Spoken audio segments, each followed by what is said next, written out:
The question, order. The question is that the motion be agreed to.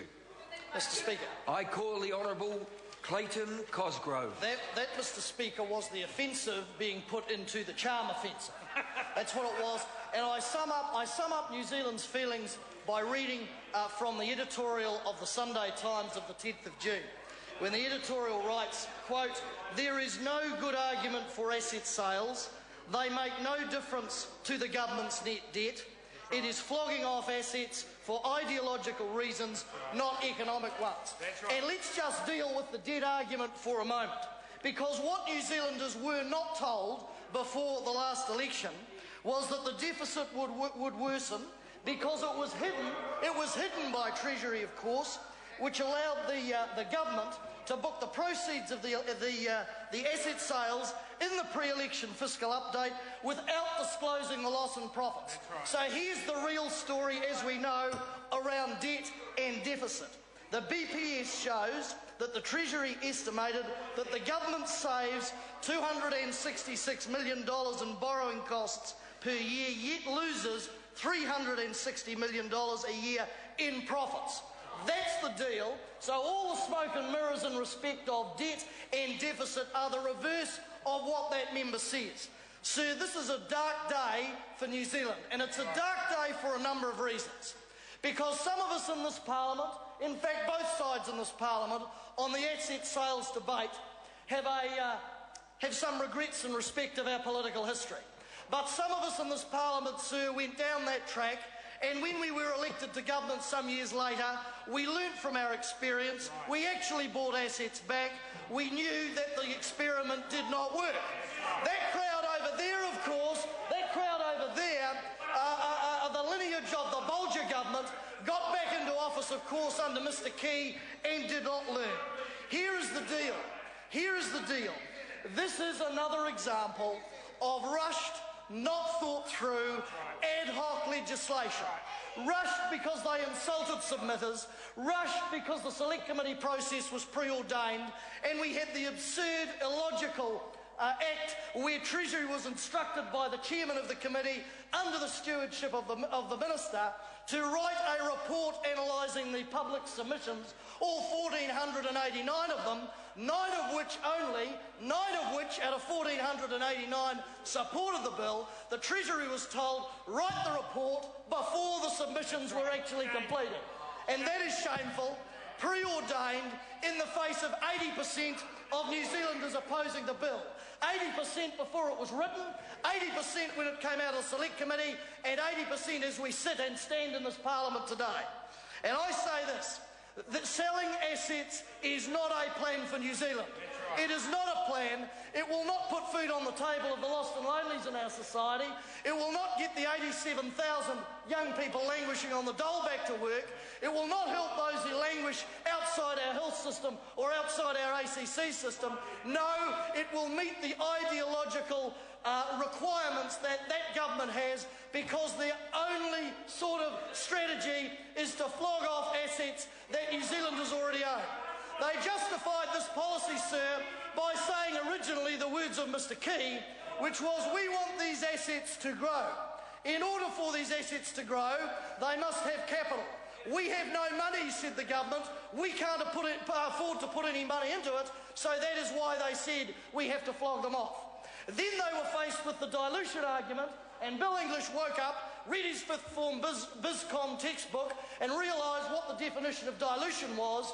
And then Tony Ryle got up in this House and said, in order to avoid dilution below 51%, we will borrow, we will tax, we will do whatever it takes to adhere to that position and solidify that position. But didn't they tell us the reason for the sale was they had no money to spend on the growth and the capital of these companies? This is wrong, sir. This is rushed, shonky legislation that will sell out assets, sell them back to New Zealanders, sir, back to generations of New Zealanders who built them, back to generations of New Zealanders who already actually own them. Right. And I put this question to the Minister and his ilk. Show me the thousands of mum and dad Kiwis in our society who have bucket loads of cash, or maybe in Epsom possibly, but apart from that, who've got bucket loads of cash, who can afford to go down to the stock exchange, spend money, even with or without a loyalty bonus, and buy back what they already own. That's right. These are New Zealanders, sir, who are struggling to make ends meet today, and show me the New Zealanders who have money, the mum and dad Kiwis. You look at this bill, there was talk about an ownership cap. There is nothing in this bill in respect of penalties for breaches in that ownership cap, and we were told by submitter after submitter, not just Joe Public, but technically, professionally, academically qualified submitters, that you could drive a bus through the 10% ownership cap rules. In fact, I recall the officials saying to me, well, look, if you had foreign owners, perhaps, mum, dad and son, if son was under 18, then he falls under the influence of his parents. That's a sort of related party transaction. But if he turns 18 or 21, depending on the jurisdiction, he's his own man. He can go away and buy 10% if he wants to as well as mum and dad. You could drive a bus through this, sir, an absolute bus through it. 80% of New Zealanders are opposed to this bill. And there was talk about power prices. Well, we had an Oxford PhD economist come before the Select Committee and other technical experts who told us that consumers purchasing electricity and energy from SOEs were paying on average $265 less per annum than if they acquired those energy resources from the private sector. We asked the officials in the Select Committee, have you done any work on this? Can you provide us any advice on this? That was refused by Todd McClay and his ilk, and Maggie Barry, whose only contribution to the process was to demand, unbelievably and insultingly, that a submitter tell her how he voted because he was anti-asset sales. Right. We asked Bill English, Right. will you, and the FEC yesterday, will you provide us with advice? If you haven't asked for it, which he didn't, will you instruct the Treasury to provide us with advice on the electricity price issue, and will you make it public to either prove us wrong or reassure New Zealanders? He said no, wouldn't do it. We asked Phil Heatley, the Minister of Energy, would he instruct his officials to do it? Oh no. Hear no evil, see no evil. That's what they don't want to tell New Zealanders, because, sir, prices will go up. Well, I say we are going to propose a number of amendments. Outside this place, mum and dad Kiwis all over the country are signing a petition to trigger a referendum, and this is not a group of people, a coalition that is just made up of New Zealand political parties like Labour and New Zealand First, the Greens and others. Oh no, this is grey power, this is the CTU, this is a large number of community organisations, sir, who are galvanised by giving people a formal say. And I say this to the National Party. They're a bunch of poll-driven fruitcakes. That was demonstrated, of course, with the Hekia Parata reversal. Now, if the criteria, sir, for reversing policy is getting one of Stephen Joyce's polls and over a large whiskey or bourbon one night saying, hey, the people don't like it, because that is the reason they gave, sir, for the Parata reversal. The people won't wear it, the people won't tolerate it, not because they thought they were wrong, of course. No, they read a poll. Well, if the criteria is the people do not like it and will not wear it, they did it with education. I say, colleagues, they should do it with SOEs. Once these assets are gone, they are gone.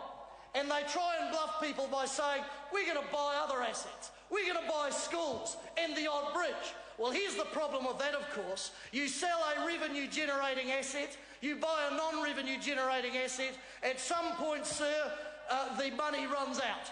The money runs out, sir. And then the question is, what do you do? We're borrowing $300 a week. They've disposed of all the surpluses that we created over 9 years. They're borrowing $300 a week so the people at the top get a massive tax break. So what's left? What's left? Flog off the family silver.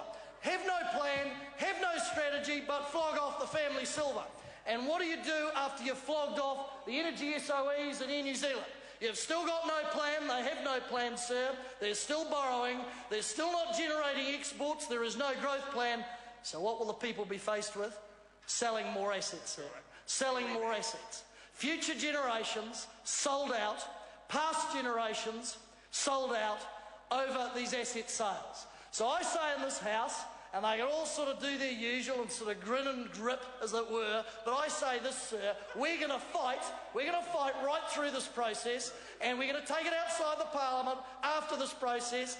And even if they get one away, the people in New Zealand have got an opportunity to stop the rest, and the second, and the third, and any more. And then I say, sir, boot them out in 2014. I call the Honourable Minister Craig